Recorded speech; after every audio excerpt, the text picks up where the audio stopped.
What are those two things in the background? Boxes on the floor? No, they're not boxes. They are decoration pieces? They're mysterious. Oh, I see. They're meant to make you wonder. Okay, so it kind of leaves the viewer wonder: is it really an intentional mess, or is it something like some goodie inside, right? Well, actually, those are existential hay bales. Oh, how cool! So if I get hungry, it's kind of like a rice cracker for existentialists. Wow. It's like if I get hungry, I've got my own food supply there. That is awesome. All right. If I'm trapped here for very long, I will not starve. That's good. Have plenty of water and food, right? All right. So you sound good. Hashtag existentialist prepping. Awesome. Yeah. It's at least how existentialist cows prep. Yeah.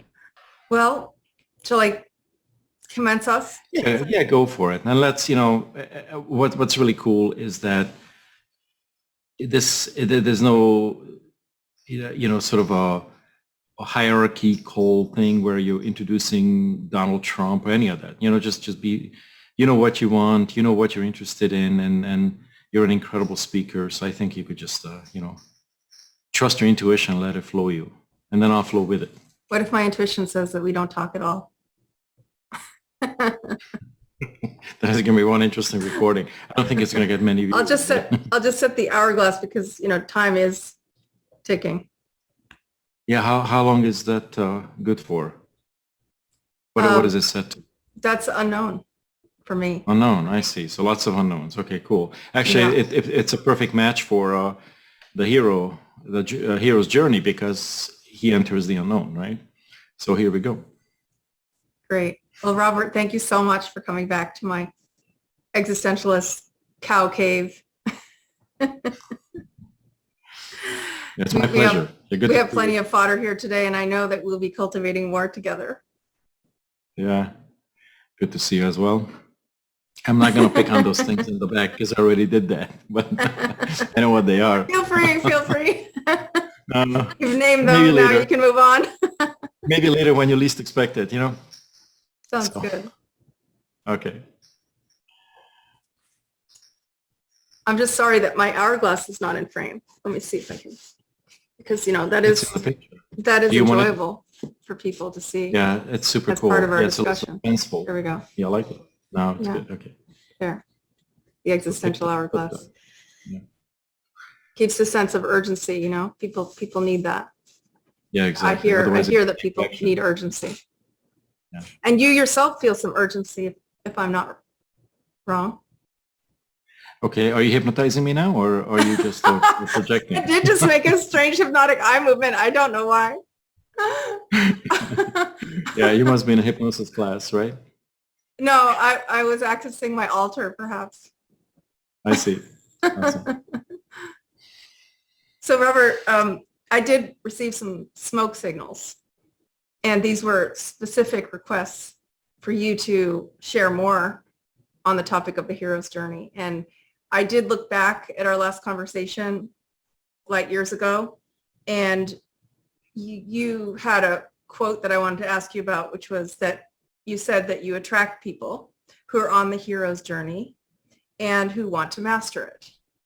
And so I was hoping that we could spend a little time hanging out in the hero's journey together and in your connection to it. So let me just quickly say something, and we'll keep it organic.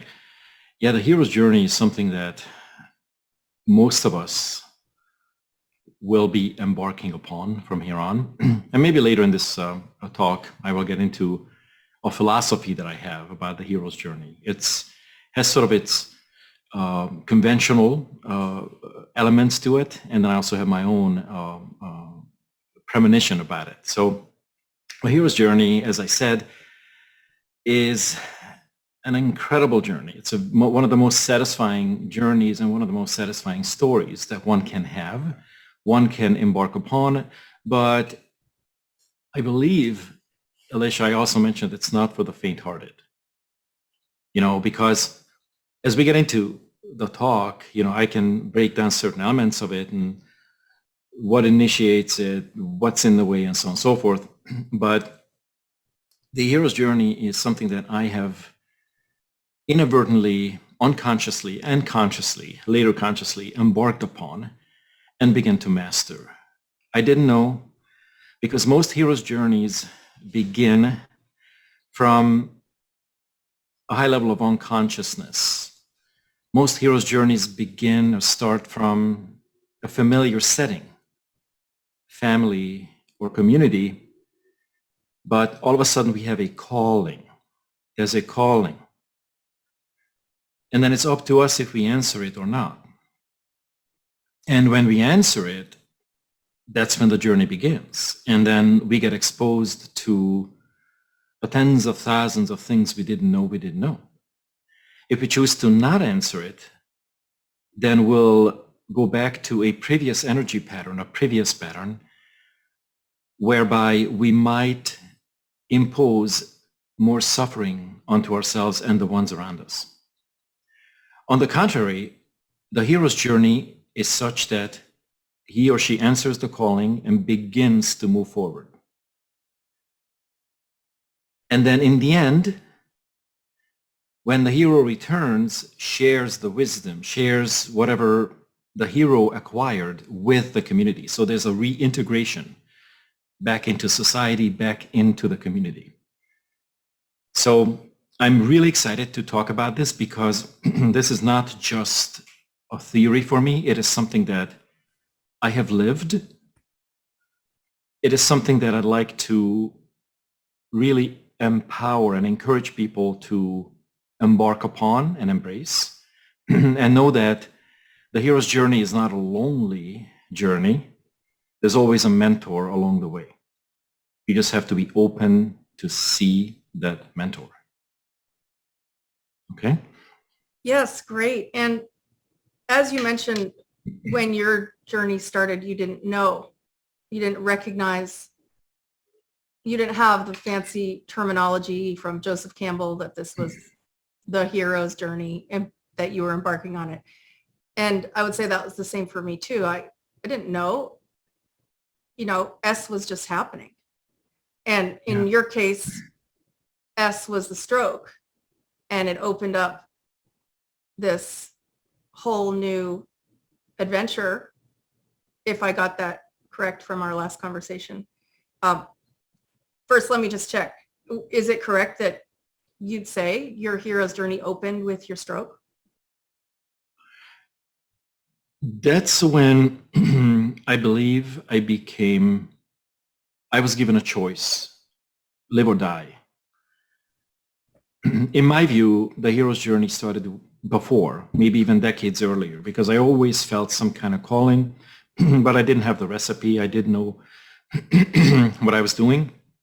So, we just do things clumsily based on what we know. Can we talk about the calling? Because that's very interesting. How was the calling there earlier? Well,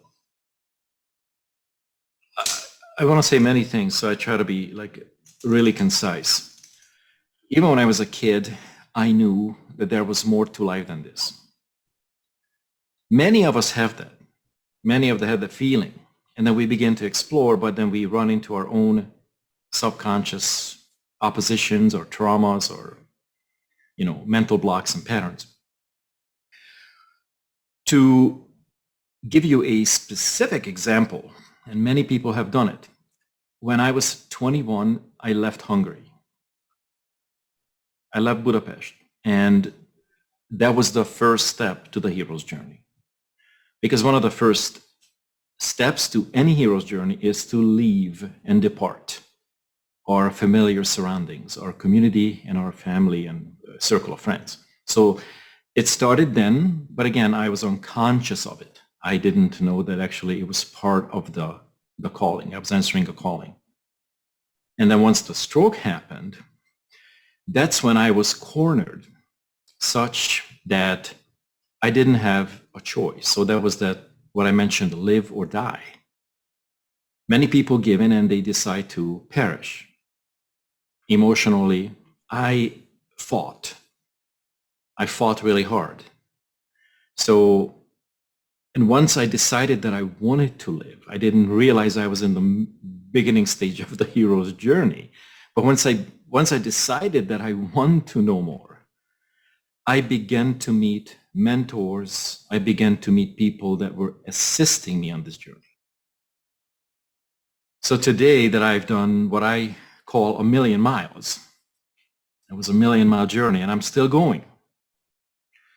I have met incredible mentors. I have met incredible people. I have met myself to the nth degree. Most of it was scary, but in the end, it's extremely enlightening.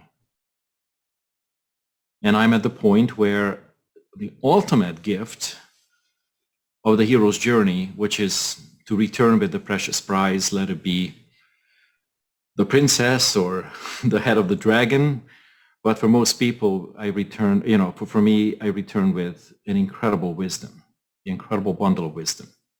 So that's my precious prize. I think you also have a princess and the head Well, of I do have a dragon. princess, but she middle of the the journey. princess. And I'll tell you the role that she played, which is remarkable because this is a very complex journey. And when you understand the psychology of it, then you can see how each specific person was pushing you to your limits, infuriating you, or encouraging you, or holding your hand, or blocking you, just so that you would get some spiritual strength and gain more, or decide to regain the momentum. And the head of the dragon, could that be your cat? Yeah, he's scratching my toes and playing on my setup. Super cute. So, okay, so there was a calling and you took it as a young man, and that calling was an initial calling, and then later came a larger knock at the door, more to do with life and death and a call to action, perhaps, if that's the right phrase. So I want to share something that I learned from my mentors, but nothing really sticks necessarily in the moment when you hear it, but in hindsight, that all of a sudden clicked. And one of my mentors said that when life falls apart, embrace it. Because it fell apart because an old pattern or system, an old system of patterns was no longer serving you.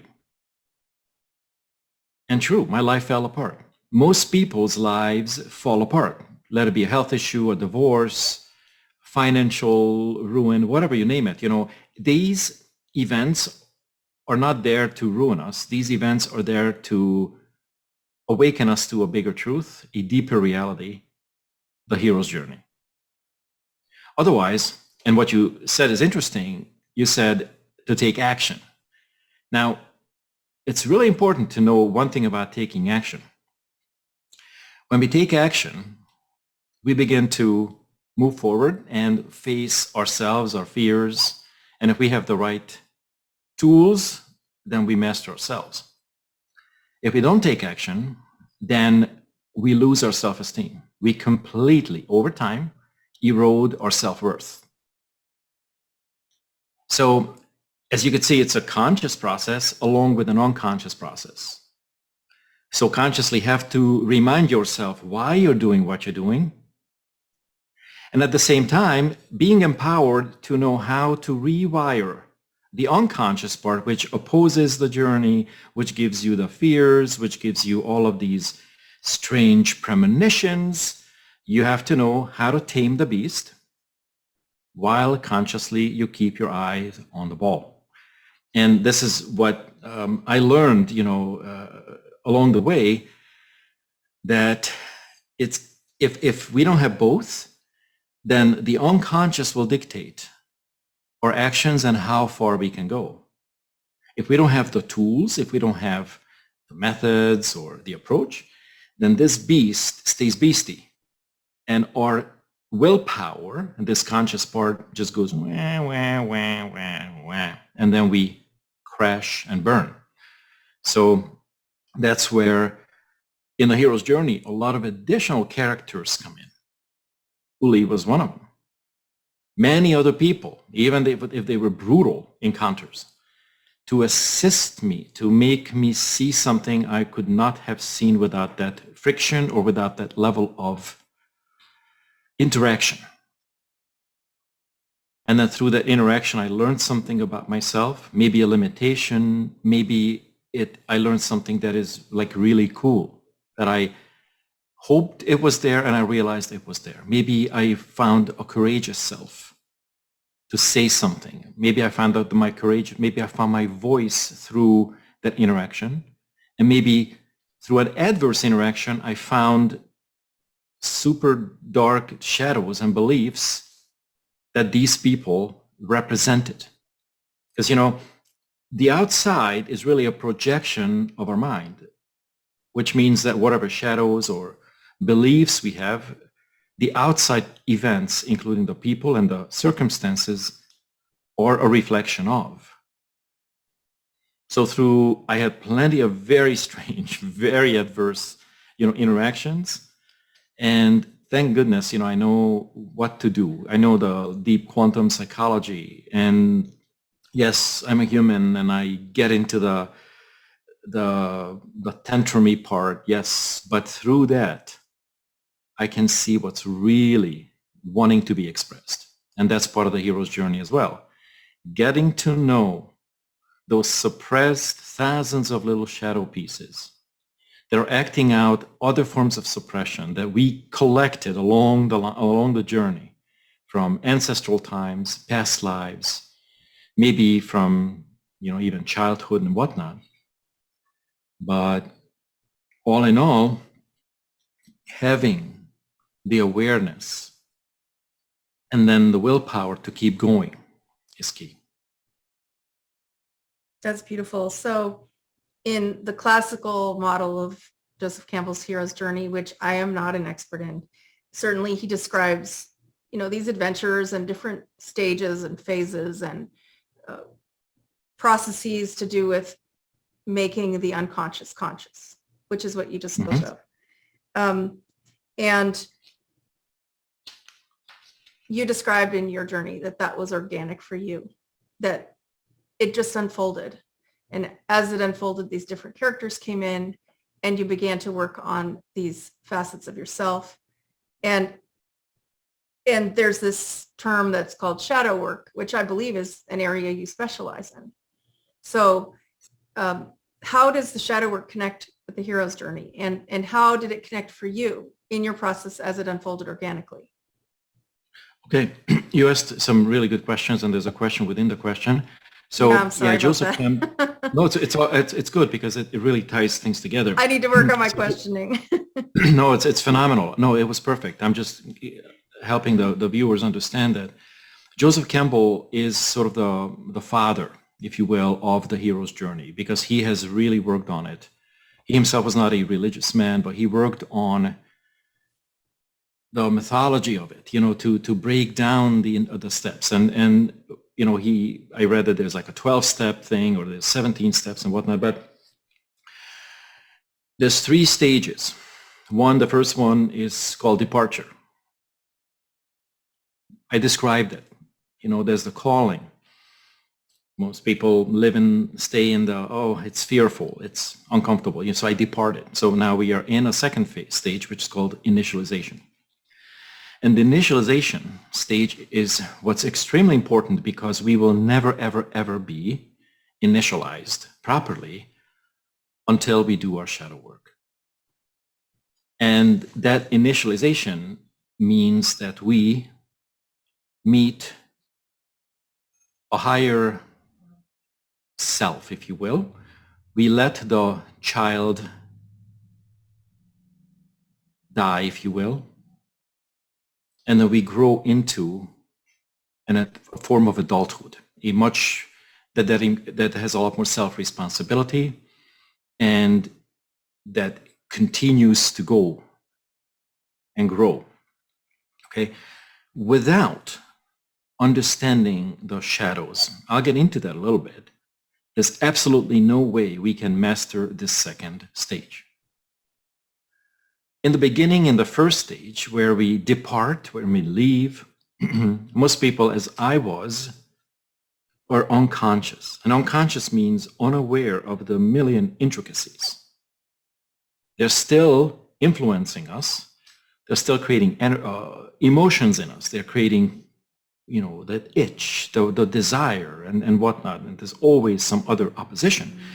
But the second stage, the initialization, will never, ever, ever be complete without understanding and doing the shadow work. Now, I'll give you a very simple explanation because it goes deep. But along our journey, childhood, parents, grandparents, ancestors, past lives, and before, as we live life, we experience life through our own lenses. The more aware we are, the more integrated we are, the easier we overcome obstacles. The less spiritual aware we are, which we were in past lives and ancestral times, which is fine, that's part of our growth and evolution. Or like yesterday.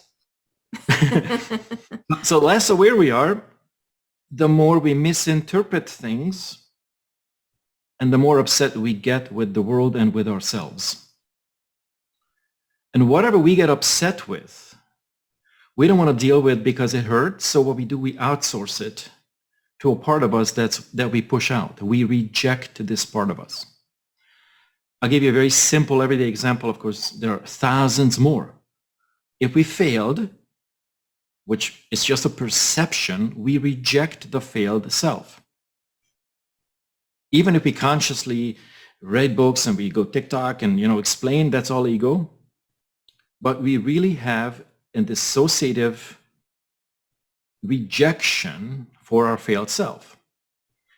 And what we do, we compensate for it.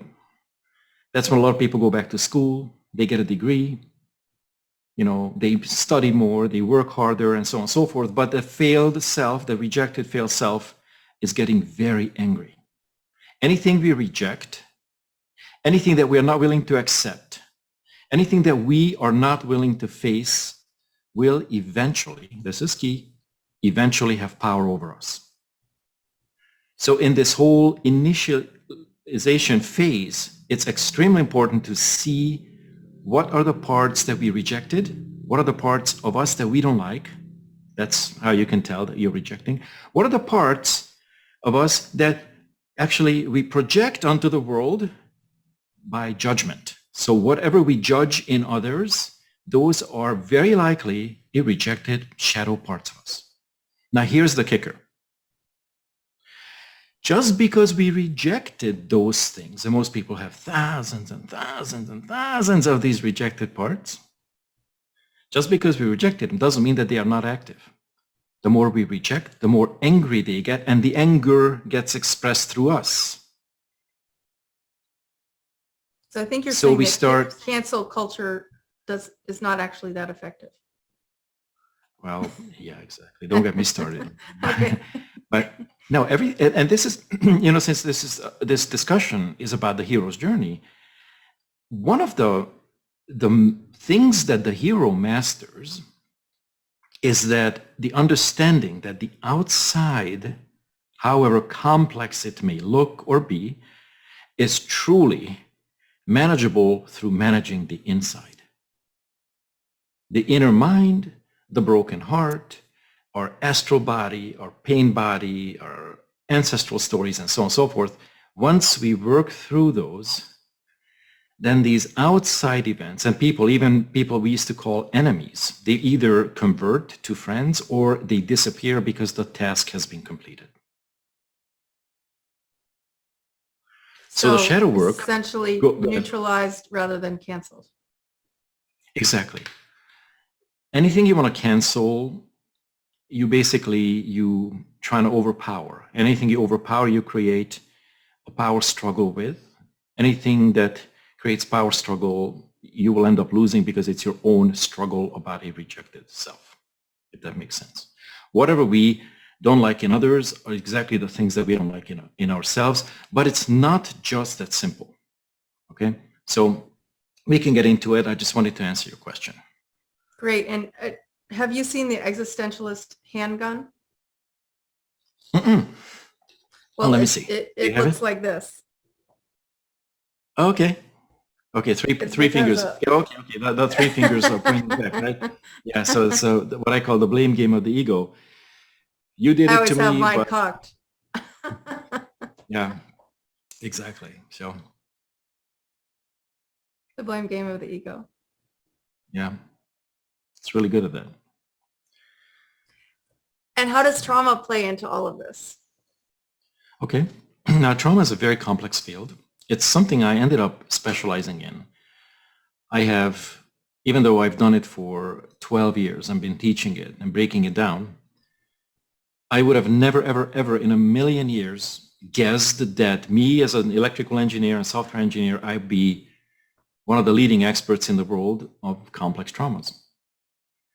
And so why is that? Well, for two reasons. One is I was super heavily traumatized. I mean, traumatized beyond description, beyond belief, even though I was holding it together. To the outside, the American dream, the fast car, the house, except for the white picket fence because I don't like them. But I had it like seemingly all. Okay. Now, trauma has a very nasty bundle to it and then has an incredible gift to it. When you understand what trauma really is supposed to do and signify and message, then you'll approach it not from the victim perspective, but rather from an explorative perspective. Trauma is sort of what meets the eye. I've been hurt, harmed, hit, abused. My heart was broken. I was betrayed. A lot of these things are elements of trauma, and they perpetuate if we don't heal them. So once you attend to it, and this is awesome because the hero's journey really explores these things, and we heal our subconscious conflicts. We heal our inner psychological conflicts. We heal our traumas. When you work through them, you meet thousands of layers of guilt, thousands of layers of victimhood, thousands of layers of rage. But underneath that, once you really know how to go about it, because that's what's missing, right? Like the recipe. Once you know how to go about it, all of a sudden you find your golden heart. You find your gift. You find this golden heart that was there the whole time, and that was the thing that whispered that calling, the initial calling to you. But will not be able to shine until we work through those several thousand layers above. So that's the gift of the trauma. If we are complacent, comfortable, have multiple 6, 7, 8 figures in the bank account, whatever, you are never gonna be aware that there is a calling because the ego likes to mask it by comfort. So that's sort of the positive angle to it. That here's a negative angle to it. I could go on, I want to say so much, but I want to keep it simple. The negative angle to it is that our ego is invested to holding on to the trauma. And that part sucks. Okay?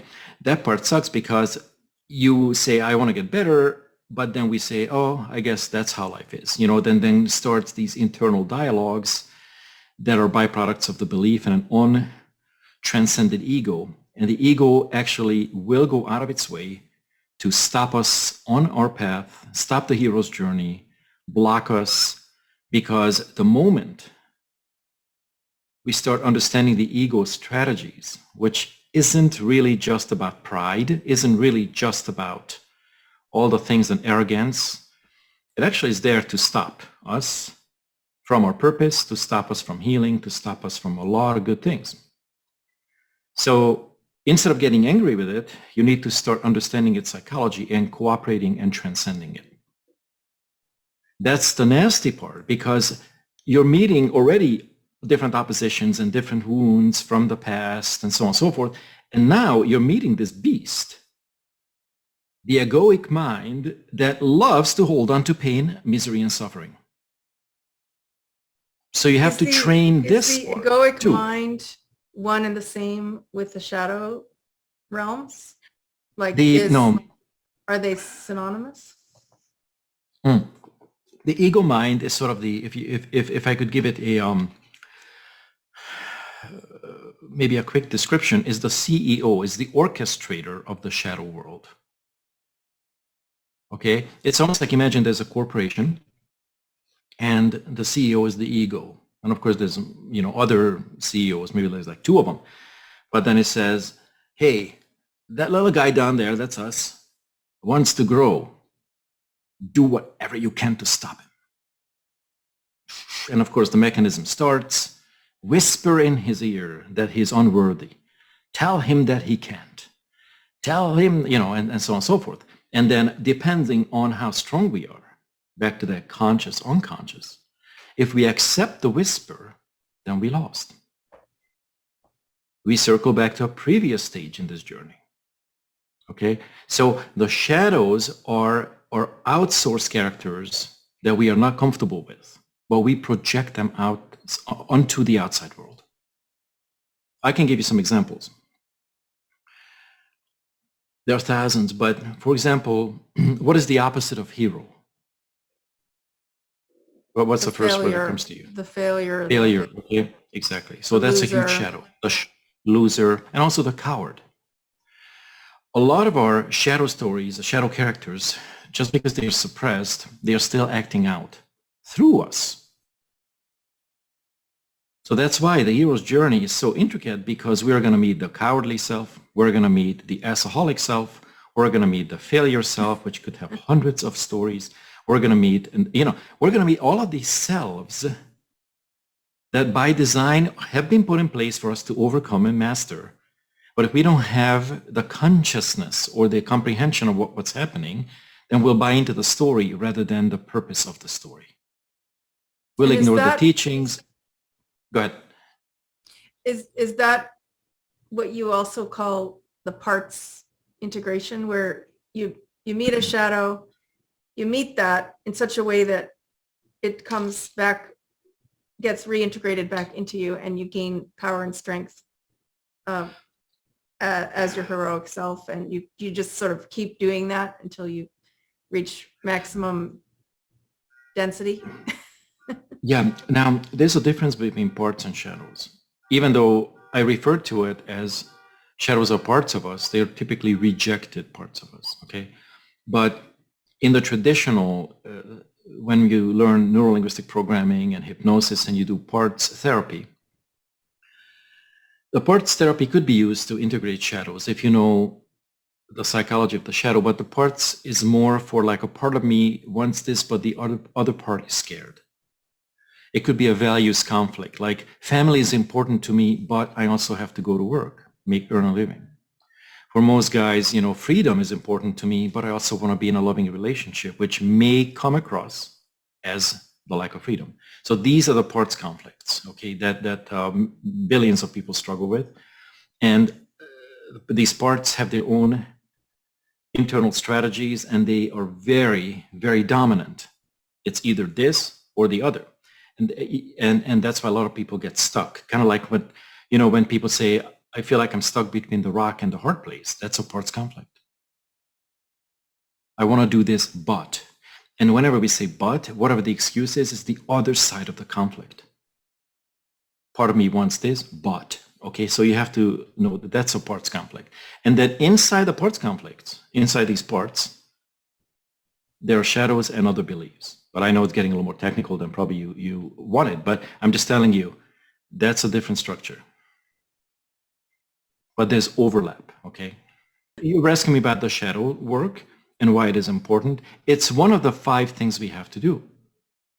I describe it in the Mastering of Your Mind, which is first, understand that your negative emotions are there to message something. Number 2, understand that you will never, ever feel negative emotions unless there is a limiting belief, at least one in place. Then number 3, talk to or find your internal conflicts, these parts conflicts. Number 4, find your shadow world. Find the shadows that are holding you back or acting out incongruently, making you do things or making you sabotage things. And number 5, set goals.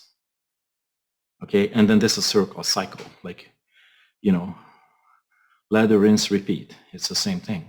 And then when you do that, when you embrace it, then the hero's journey is the bigger wrapper, is the bigger story.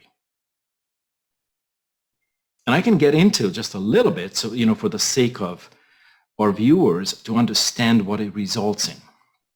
Because it seems so far-fetched, it seems so out there. And most people's minds, especially the egoic mind, says, oh, it's not for me. I'm good here and I love this small TikTok life or whatever. It's not for me. Well, tell you what, it's for everyone, but we have to grow up here. You have to really embark on the journey and stick with it. Well, and would you say that if we don't answer the call, the knocking just gets louder at the door? Louder, exactly. And it shows up in extreme pain, physical pain, life pain, relationship troubles, health issues, financial troubles. These are all unaddressed, unresolved conflicts in us, where that then you understand the psychology of it. And this is my specialty. What creates a specific circumstance? How did you specifically create it? And what can we do to create something different, something better, while honoring your soul's mission and your soul's journey? Because that's key. You don't just want to reprogram the mind, because you can program it, but it's going to be temporary. It's going to fall apart because the soul's mission is the one that dictates its ultimate direction or its ultimate focus. And it seems to me that the soul's journey is so unique to each of us.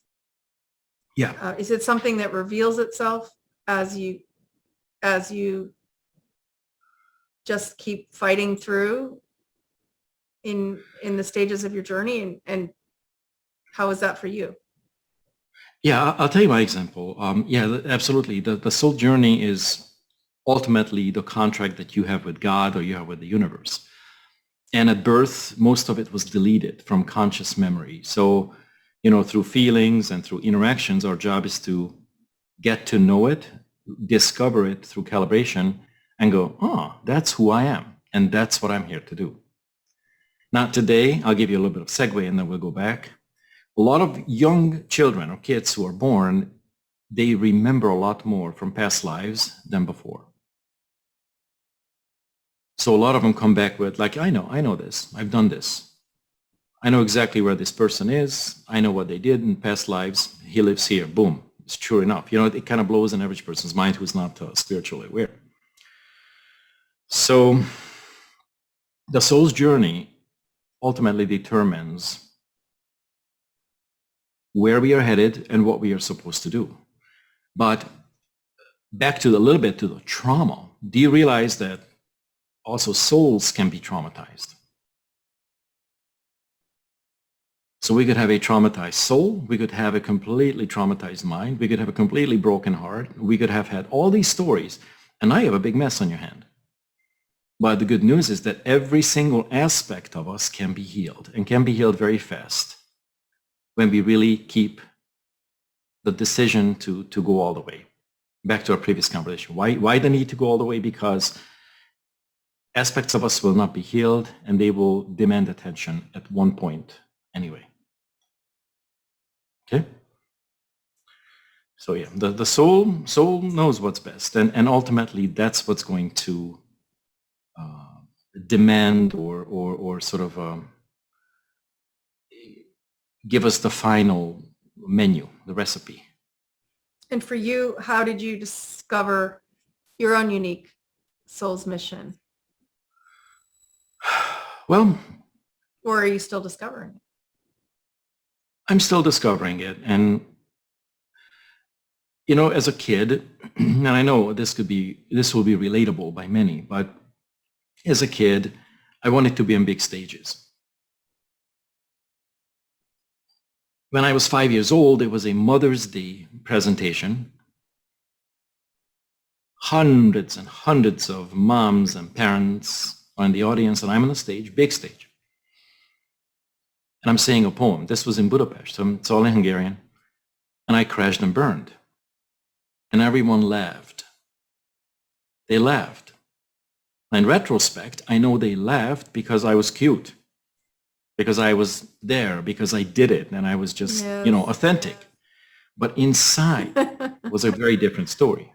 I'm sure you were a beautiful crash and burn on Mother's Day. Yeah, okay. So, but I tell you what, it took me hundreds of sessions, believe it or not, to heal all the misperceptions about it, because if somebody could help me right there to put things into perspective and heal the original wounds, I wouldn't have covered it up and wouldn't have compensated it alone. So my soul mission is to be on big stages and to teach. I'm a teacher. Okay. Can and you I discovered the crash it and burn because, at this point? Pardon? And do you incorporate the crash and burn at this point? Well, it was a muscle building exercise, and imagine that you're the director of this show. And say the ultimate goal here is not to crash and burn the 5-year-old or destroy his self-image, but rather expose him to an adverse experience, and through that he can grow and grow above it, because that's the divine message here. So a lot of our adversities that we encounter are there to help us grow spiritual muscle, pinpoint certain things that are in our blind spots that we need to focus on in order to fulfill our soul mission many, many thousands of layers later. But we don't see that. We just feel the pain right here. So that was sort of there's a big picture, and there's the immediate picture, that's us. If we only can observe us in the current state of consciousness, then we lose sight of the bigger picture. Well, and I do personally relate to the crash and burn. And it seems to me that it connects, actually, because the crash can be the call to action, and the burn can be the purifying. And as we burn and purify, our essential nature gets revealed. And that essential nature might be one and the same with our soul's mission.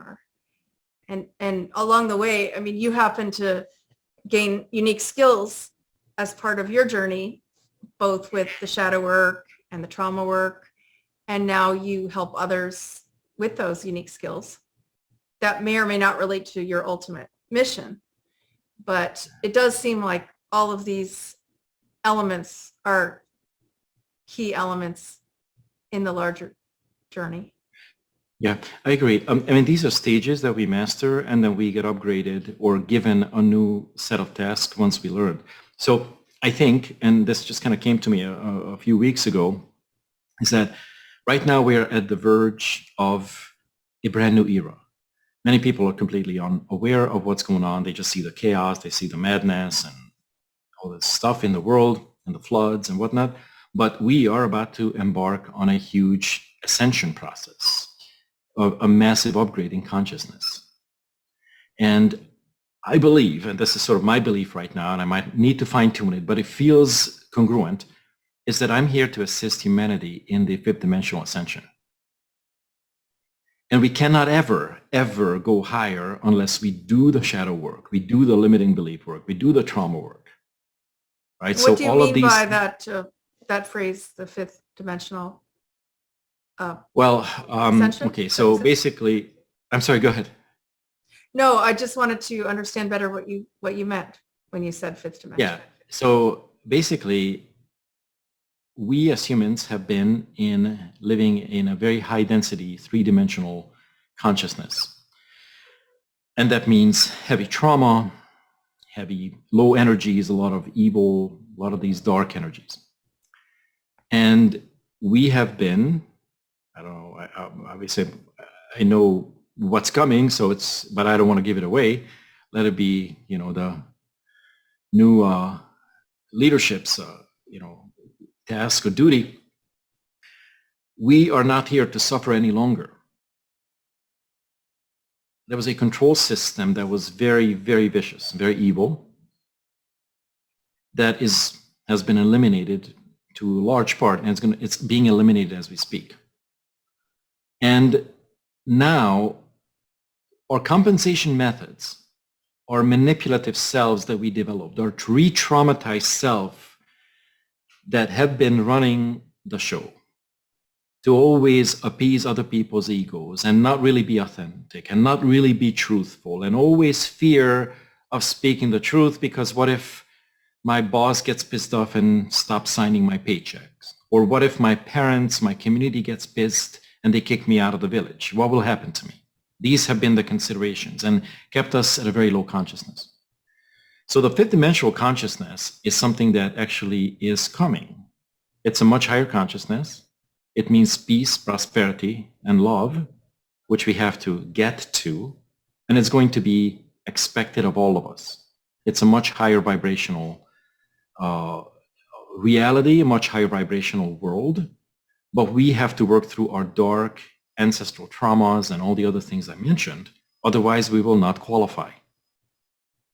Okay, so the fifth dimensional consciousness is something that we are going to be embarking on pretty much from 2022 till about 2030, and by then we should be at that level where this absolute paradise for the next 1,000 years. So there's going to be a lot of tests for people. These are going to be spiritual tests. Are you willing to upgrade yourself spiritually? Are you willing to do the trauma work? Are you willing to seek help? If yes, great, you'll make it. If not, then you're not going to make it. You're going to be transported to another planet, give you another 1,000 lifetimes of learning the basics, right? So in other words, there's no way out. We either step up or we ship out. And this fifth dimensional consciousness is a much higher vibration, completely lacks evil, manipulation, negative intentions. So there's a lot of work ahead of us. And that's what I'm here for, is to help people not only talk about it at a very high conceptual level, but to give them the step-by-step recipe how to do it based on their soul mission and the direction that they're headed. So really, at this point for you, it's your mission is about helping people upgrade and get into a state that you feel reflects the spirit of the coming times. Yeah, totally. But here's why. My belief and my philosophy is that everyone has an incredible gift, an incredible gem inside. So I help them find the gem, but also teach them how to be courageous enough to bring it back to the people. Because many of us know that we have a gift, but many of us hide. We hide, and that's another wound, another unresolved trauma response, right? So how do you overcome all that? How you start giving from the heart, huge part of the hero's journey. Most people only give to get. The saying goes, they keep a tab. When you overcome a lot of these tens of thousands of layers of guilt and all that stuff, you learn how to come back to the community without any expectations, being able to give from the heart without any expectations. And through that giving, you activate a new energy, which is called receiving. So you give to the people, but you receive the rewards through other means and other channels. Maybe you receive the rewards through the people you have given to, but it's not necessary. So it's a huge distinction. So we upgrade from this conflict between giving and getting. A lot of people have the shadow of the taker, user. Those need to be taken care of, because these are all survival mechanisms. I'm going to use you because blah, blah, blah. I think anyone can relate to it. And then we no longer have judgment for any of these because we have integrated them. And then we now give unconditionally. And then we receive the rewards from a completely different dimension, a completely different energy. And I think you just loop back through the hero's journey in that it's as if it's part of your hero's journey to create this sort of nested loop where you help other people to traverse their own journey to the point that they get the treasure. You know, I think you called it the gem, the awakened heart, or to reclaim their heart, I think you said, and then give from their heart and then receive in return within their own community. Yeah, this is not just my journey. It's part of the psychological definition of the hero's journey. It's how we upgrade not only ourselves, heal our internal conflicts, so the tens of thousands of steps, and learn how to give unconditionally without expectations, understanding that through the laws of nature, through the laws of the universe, it will come back to us anyway. And one additional thing that might be very important is to mention about the hero's journey, which is when we don't know what we're doing, we don't have the techniques, we don't understand the psychology, we get very frustrated and we buy into the thresholds, the blocks that we encounter. And then we get upset. We talked about the failure, the loser, and we have incredible creative ways to self-deprecate, be very, very mean to ourselves. And we begin to punish ourselves for it. So there's some what we call self-punishment. The hero's journey doesn't only work through these self-concepts and self-beliefs, it also stops the self-punishment. How? And once we stop punishing ourselves, we stop hurting. When we stop hurting, others are attracted to us. When others are attracted to us, then we can truly express our gift because we are no longer a threat to them and they are interested in how to achieve the same. How does the hero's journey stop this self-punishing? Which function to talk about, the self-punishment? Or, well, you stop punishing yourself and you start being a very different person. I'll give you this, and this is going to be very important. Through the journey, through the hero's journey, your self-worth grows. There's another very important spiritual psychological component called value. Our value goes up. When we understand our value, we also start seeing the value in other people. When we see the value in other people, and we are no longer suffering because we worked through that, we no longer need to commiserate. We then become the helpful hand. We then become the go-to person so that they can stop suffering, so that our environment, the people that surround us, can learn how to upgrade themselves and therefore enjoy a much higher vibrational reality, a much more rewarding life experience. But I tell you this, why this is incredibly important beyond what the word can describe. It's important because deep down, billions of people have been and are feeling completely valueless. And when they have that belief about themselves, they're going to do very destructive things to themselves and to others. And through the hero's journey, that valuelessness disappears. Okay? There's no upgrading to a valuable life or worthy life without really moving through almost the opposite, the valuelessness. Okay? And that's what's missing. All these things are missing. Because when people give you the rah-rah thing, oh, you're valuable, you're powerful, yeah, tell it to the other 100,000 parts that are opposing that. Who do you think is going to win? That's why, I don't like motivation, because we create a bunch of motivated idiots. What I like is telling people, teaching them, say, look, this is who you are at the soul level. This is what's blocking you. This is where you want to go. This is how you do it. Okay?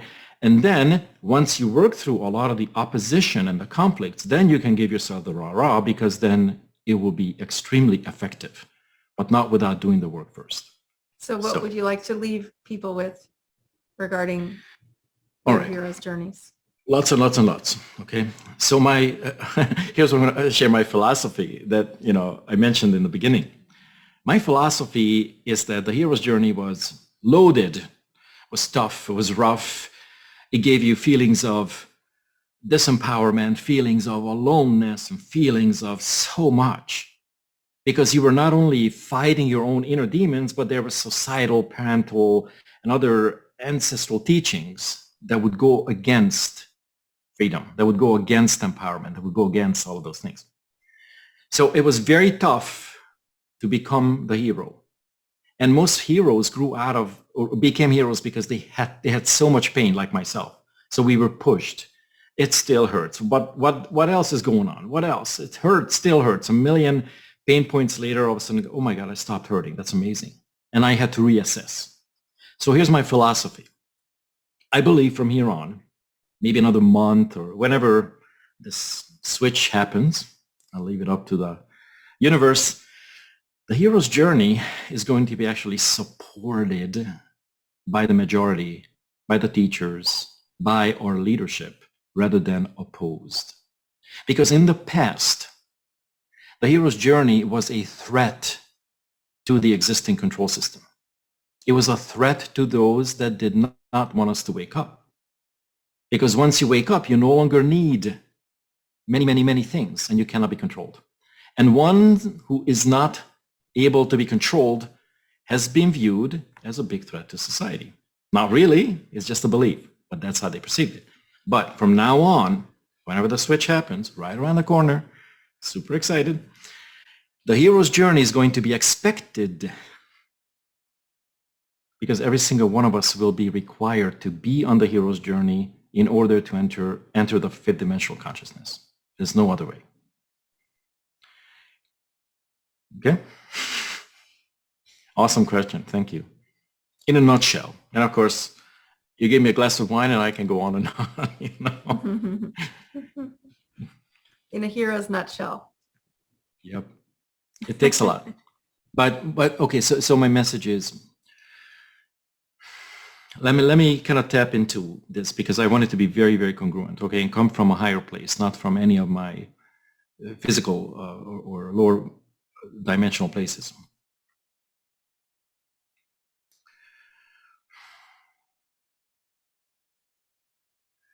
When you tap into your heart, when you tap into your soul, when you understand the potential that you have deep inside, deep down, and you're willing to make a conscious decision to go for things, to really upgrade and trust the mentors that are about to appear in your life, then you actually are not only doing yourself, your family, and your friends a huge favor, but you're also doing an amazingly important job for the collective.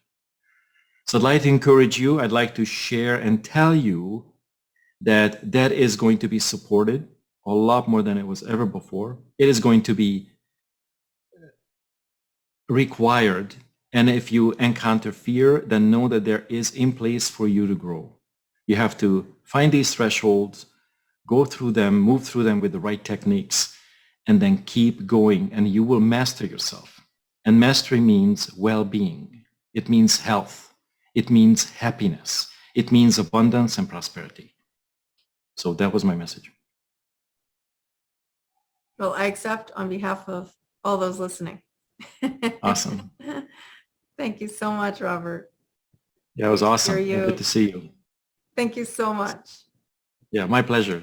See you around. See you around the existence.